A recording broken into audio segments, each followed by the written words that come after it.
Hey, everybody, Fab's back here, and we're going to be talking about some of the free agency's winners and losers among players who didn't change teams. And maybe the biggest winner there is Kyler Murray, who goes from a potential top 6 quarterback to number 3 for me, right behind Lamar Jackson and Patrick Mahomes. Why? Well, the Cardinals got Nuke Hopkins in a steal of a trade from the Houston Texans. So Kyler now has one of the top wide receivers in the National Football League at his beck and call. That's huge for Kyler, who also is a very good runner at the quarterback position. So he could end up being a top 50 pick in fantasy drafts right now. Another player whose value increases despite not moving is Miles Sanders. Why? Well, the Philadelphia Eagles let Jordan Howard go to the Miami Dolphins.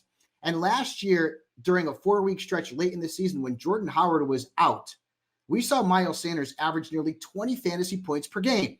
He is a very versatile running back out of Penn State who you didn't hear much about because they had Saquon Barkley. But Sanders is now seeing his value rise to the point where he could be a high-end RB2, maybe push into the RB1 tier at the low end, because he is going to see a lot of opportunities in that Philadelphia backfield. Moving on to the wide receiver position and a player who sees his value rise, Adam Thielen.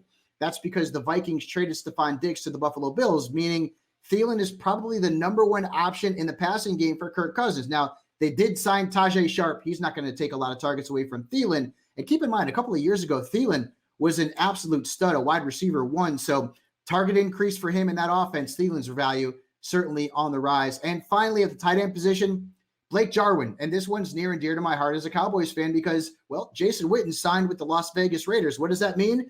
Blake Jarwin, who signed a 3-year deal with the Cowboys, he could end up being the number one option at that position for Dak Prescott. I think he is guaranteed to be just that, which means Jarwin could be a nice sleeper among fantasy tight ends. Now, some players who lost value, and the biggest one here is Deshaun Watson because he loses Nuke Hopkins. 30% of his pass attempts last year went to Nuke.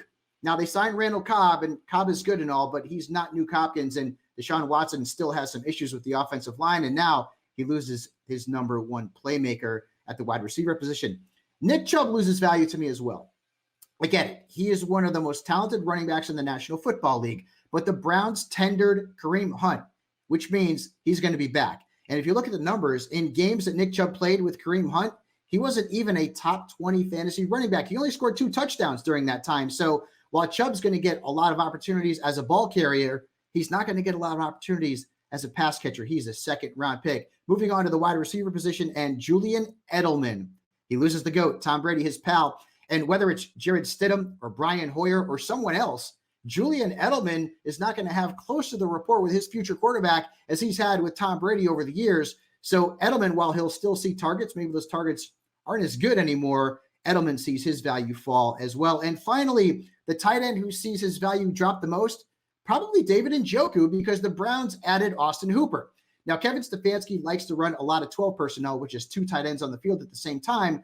But Njoku at this point is probably the 4th or 5th option in terms of pass catchers for Baker Mayfield. So Njoku goes from maybe being drafted as a mid-tier tight end 2 to not being drafted at all. So those are your winners and losers among players who didn't change teams so far this offseason. For all of your fantasy information, be sure to check us out along all social platforms at NFL Fantasy.